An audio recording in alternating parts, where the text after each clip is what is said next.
Okay, so now let's talk about what I hope will be coming out in Reloaded, Part 2, and what I hope will be coming out in QOL or other patches in the months following that. This is not an all-inclusive list. I actually have notes from a lot of videos I had planned many times over to do and didn't get time. And I do, if this video gets a lot of, if this video gets 150 likes, I'll do the next video. So make sure you smash that like button. If this video gets 150 likes, I'll do that next video, which talks more in depth about all of the different things I'd like to see added to Summoner's War.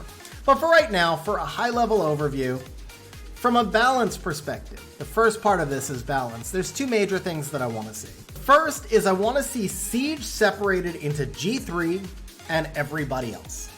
And everybody else could be a couple of different things. We could have a set of rules for G3, a set of rules for G2, and a set of rules for G1 and C3 and on. Or we could just have one set of rules for G3 and one set of rules for everybody else.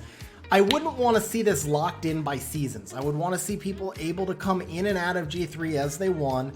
There's a lot of different stuff that goes into this idea. It's an entire video in its own right. But the underlying premise of this, the difference between a casual and a hardcore player. Most people in a G3 guild are relatively hardcore players. They play the game a lot, but the drains of being in a G3 guild are really significant.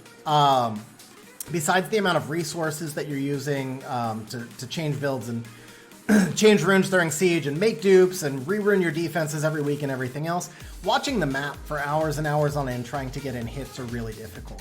Many of the fixes that need to occur within G3 Siege cannot occur without adversely impacting everybody else.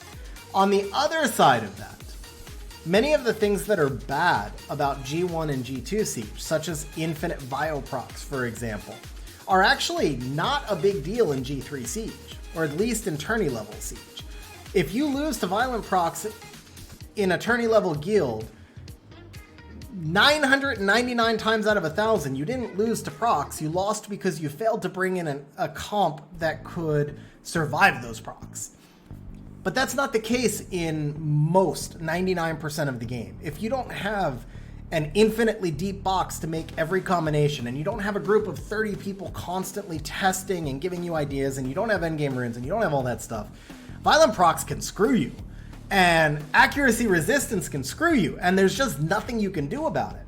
And to fix that part of the game, you have to separate the tourney part of the game. Because if you made the game easy enough that it didn't frustrate a G1, G2 player, there is no tourney player that would ever lose another offense again, period. And there would be no Siege. It would be a straight tie, always. But if you made it hard enough that tourney players found it challenging, there is no G1 or G2 player that would ever want to do Siege again. They're just different games, and they need to be separated. So I have a whole list of changes that I would like to see that goes along with this, but that is for another video. Second thing with balance I would like to see is an honest, serious discussion between top players, casual players, developers, and Com2Us representatives about how we can balance out RNG, about how we can moderate the levels of RNG that have been introduced into the game over the last 2 years as a result of duplicative skills with limited activation rates. In other words, going back to the Moore Chung example, Moore is a 30-40% when skilled up activation rate to strip a single buff. Chung is a 50% activation rate to strip. Wind Robos are 30-40% to strip. Lots of monsters are 30-40%, but when you pile them all together, they're basically 99%. So the idea of balancing RNG or balancing extremely powerful monster kits through lower activation rates failed because then they introduced so many of those monsters with the same types of kits that you were just able to stack up 4 and 5 of them over and over.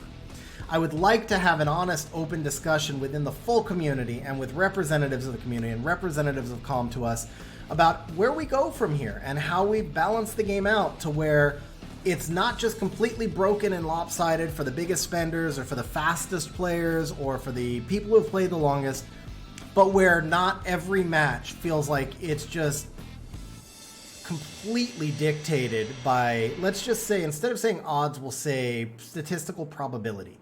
Because every match is like, I'm a 56-44 favorite or a 45-55 underdog. Like, there's so many different levels of accuracy, resistance, violent activation rate checks going into every match that it makes it feel less like we're playing and more like we're spectating a math match. I'd like to see it somewhere in between, to where if you have a killer draft, you don't get killed by the opponent's RNG, but if you're 350 speed, you don't just automatically win. There needs to be a midpoint in between that. Okay, part 2 is going to be content. What would I like to see changed content-wise? Well, I do have a long list of new things, new game modes, new ideas I would love to see brought in. We're not going to hit that in this video, which is already ridiculously too long. But we will talk about some content we have in the game right now that could be modified very easily that would still be a lot of fun. We have Special League, guys. Special League is freaking awesome, but nobody cares because it involves you rerunning all your stuff and because it's only 2 weeks every 4 months. What if we had Special League running year-round in 2 or 4 month leagues, and every league had a different rule, and we could try out all sorts of weird and random crazy stuff?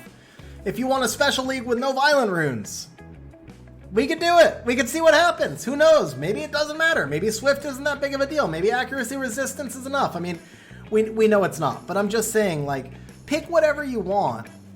We could have it in a 2 or 4 week Special League. If Special League were running year round, it would be fun to just try stuff out. And then if you didn't like the rules of a Special League, you skip it and go to the next one. Now, in order to do that, Special League would need its own rules, but that's been overdue for a long time anyway. It's really difficult. Part of the reason people don't participate in Special League is because you have to break your entire RTA box in order to go into Special League for 2 weeks and then rerun your box again for the next season. We also have 2v2. 2v2 is absolutely amazing. I think 2v2 is an absolute blast, and I don't play it at all. Never. Because it takes too long to draft. And it's not even about the time commitment, it's about the boredom of waiting through the draft. So to fix that, we need to speed the drafts up. It needs to be either a 10 or a 15-second timer. I mean, 10's a little intense. Maybe a balance. Ooh, I actually didn't plan this out. This is not in my notes. I just had this idea right now. Each player should have a total timer that runs down, kind of like a chess clock. And however much time you use on any individual pick pulls away from your own timer. And so if a typical RTA match, which is kind of what we're all accustomed to, can be out to, a minute and a half, I guess, of drafting on each side, right? Then in teams, each player would get 45 seconds. And that would make it a minute and a half for each team. But your 45 seconds, if you pick a monster in 1 second, then you get 44 seconds on the next pick. So it would just be a cumulative timer. And then if you completely time out, you're on auto draft for the rest of the draft. I think that would actually be cool, and it would fix the issue of drafts taking too long. And then from that point, let's have 2v2 year round with its own runes, just like Special League. Why not make it constantly available, and people might engage more. Okay, so now lastly, let's talk about QOL changes. Among the QOL changes I would like to see, first, I told you guys I would talk about this later in the video. I would like to see a pity system added for LD scrolls. I know I said no pity system, right? But we need to do this pity system in such a way that it doesn't disproportionately benefit whales, but it doesn't leave people just completely screwed after 8 years. So here's my proposal. Add a pity system for your first 2 LD5s. No pity system can go beyond that. That would prevent whales from chasing from abusing it, and this pity system would be retroactive. So every scroll you've ever summoned, and I think the pity system would probably just be either 300, which is rates, or 500, so it's slightly bad luck. But every LD scroll you've ever summoned would count towards the pity system, which means that if you summoned 1,000 LD scrolls, your next 2 LD scrolls would be LD5s. There could be some balance and caveats to this. So if both of your first 2 LD5s are the same, if it's a dupe, then the pity system would extend to the third LD5. I don't know how we would classify like bad LD5s, good LD5s. I mean, I know how we classify them, but I don't know how we would say like this LD5 shouldn't count in the pity system. So I don't know what to do if somebody gets 2 bad LD5s, but that's one reason I said 2. So at least if the first one is bad, you get a second chance. Now, while we're talking about LD scrolls, I think I would like to see them change LD summons to have 2 checkboxes, with the first one saying include unsummoned HOH monsters and the second saying include all HOH monsters. I think I want that, but I don't know if I would regret that, because if we eliminated effectively over half of the possible LD4s, there could be some major balance issues. So I don't know if that's a good idea or not. Tell me in the comments what you think. If it would be good to not summon lots and lots of HOH, but keep in mind that for every Martina you summon, someone else is summoning one also. Would it be good or would it be bad? All right. Number 1 QOL thing I want. I talked about this a lot earlier, but I'm talking about it again. Add monster search by name. Please, please come to us. Please, please, please. Add monster search by name. Next up, the developers addressed 4-star Devilmon in the developer conference. And if you didn't hear their rationale, it actually made a lot of sense. They basically said that you can use Devilmon on 4-star if you want, but most people use them on 5-star. But their concern with giving out 4-star Devilmon is that it makes summoning 4-star monsters less exciting. And that's an issue earlier in the game. Like, it can be really exciting to get that missing skill up that you need.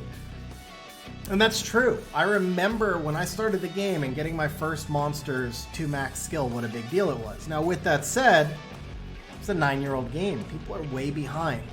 And it can be really difficult to catch up when you don't have some of those skill ups. So I feel like there needs to be some sort of balance. Along the same concept of a pity system for your first 2 LDs, I suggest proposing a quest line within Summoner's Way that's some sort of game trainer that teaches people about skill ups or something else, I don't care what. Gives them, let's say, 30 or 40 Nat 4 Devilmon, which cannot be used on fusion monsters. So don't let them use them on Lucians or stuff like that so they can't be burned. And make it so that this quest line can't be accessible too quickly into the game either, so that people can't burn this resource early on. But it's a quest line that you would do over time, once you had a clearer idea of which are the highest priority Nat 4s you need to devil. I don't know, that might work as a midpoint between if all your Nat 4s are devil, there's no enthusiasm with summoning, or if all your Nat 4s are skilled up there. I mean, if you guys have ever seen me summon on stream, I click through every lightning because I could care less about getting a Nat 4. So I understood exactly what they were talking about. So maybe there's a balance somewhere in between.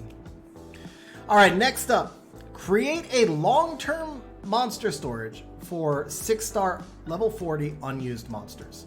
So my belief is that the reason monster storage is limited to 800 monsters is because they're, people like me use those monsters in storage as artifact storage and rune storage to circumvent the limits. So it makes sense why they would cap the storage. But then you have the issue with tournament level players whose storage is legitimately full. We have to unsummon monsters to 6-star others, which is a waste of time and resources. So create a monster storage that is kind of like the infinite storages that will hold only 6-star unused monsters. Monsters in that storage cannot have artifacts and they cannot have runes, but they retain their skill ups and they retain their level and their status. So you don't have to unsummon a max skilled up 4-star monster, and then if you need that monster again in a future meta, you can pull it out of storage and switch something else into storage. I would like to see them improve rewards from the battle school, and actually that may even be the wrong word, which shows you exactly why I want to see the rewards improved, because I did it when it came out. It actually seemed pretty cool, but it just wasn't worth the time for the rewards. So improve the rewards from the battle school. Then I would like to see them align the Siege and RTA seasons to be 3 months each, and change balance patches to be every 3 months. Because right now, when a BP lands in the middle of a Siege or an RTA season, not only is it very impactful, but it's also very disruptive. Like, when a BP lands a month before the RTA season ends, it's really difficult for somebody to go out and re-rune their entire box. And if they don't do that, then they're likely going to drop. In Siege, it can be even more disruptive because you don't always have enough time to test. Also, BPs tend to focus a little bit on Siege one time, a little bit on RTA another time, and part of that has to do with the alignment of the seasons as well. So make both seasons 3 months long, align the seasons together. Siege tournament, I think, is 3 weeks, so extend Special League to be 3 weeks instead of 2, so that way, or just start the RTA season a week earlier. It doesn't really matter. RTA season can start a week earlier, but they just need to end at the same time.